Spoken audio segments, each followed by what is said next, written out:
Shizofreniya. Darhol ogohlantiraman. Joylashtirishlar, ya'ni o'rinbosarlar bo'lish, bu kimnidir davolash usuli yoki davolash o'rnini bosuvchi emas.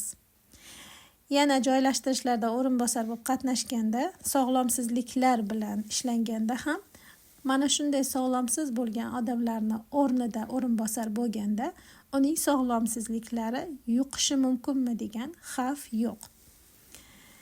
Joylashtirishlarda biz ish jarayonida sezilarli darajada yaxshilanishga olib keladigan holatlar bilan ishlaymiz va aynan o'rinbosarlar ham o'zini ongsiz programmalarini ko'ra olishadi. Sistematik ma'noda shizofreniya nima? Oila ichida, ajdodlar tizimida qotillik bo'lganda va bu qotillik jiddiy qabul qilinmaganda, butun tizim tomonidan qotil rad etilganda, bu tizimda shizofreniya bilan kasallangan odam paydo bo'ladi. Oila a'zolaridan biri boshqasini o'ldirganda va shu oilaning boshqa avlodidan bo'lgan kimdir, hatto qotillik haqida hech narsa bilmasa ham, eshitmagan bo'lsa ham, ongsiz ravishda u qotil va qurbonni sevgi bilan o'zida yarashtirishga harakat qiladi. Bunday holat shizofreniyaga olib keladi. Bert Hellinger shuni payqaganki, oila a'zolaridan biri shizofreniyaga chalinganda boshqa a'zolar yengil nafas olib, yaxshiyam o'zlari bunday emasliklaridan xursand bo'lishadi. Mana shu bunday emas degan shaxs aslida tizimga tegishli bo'ladi.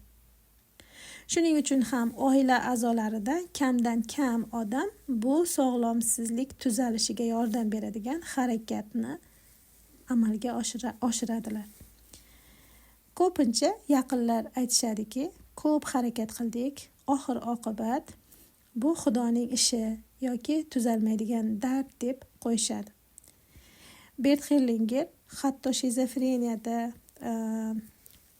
davolash uchun ixtisoslashgan klinika xodimlariga murojaat qilganda ham bu klinika xodimlari Bert Hellingerni mana shunday ishni amalga oshirishi uchun ruxsat berishmagan. Ular ham xuddi yaqinlaridek bu tuzalmaydigan dard sifatida shu holatda qarashadi. Shizofreniyadan qanday qutulish mumkin? Bunday savolni boshqa sog'lomsizliklar haqida ham berish mumkin. Muammoni hal qilishga to'sqinlik qilayotgan niyat borligini bildiradi, agar siz sog'lomsizlikdan qutulishni istasangiz. Bu yerda nimadandir qutulish emas, aynan shizofreniya sog'lomsizligida jinoyatchi va qurbonlarni yarashtirish harakatini amalga oshirish kerak. Agar bu mavzu sizga mos kelsa, kanalimizda siz u yerda, men bu yerda degan rastanovkali amaliyot bor.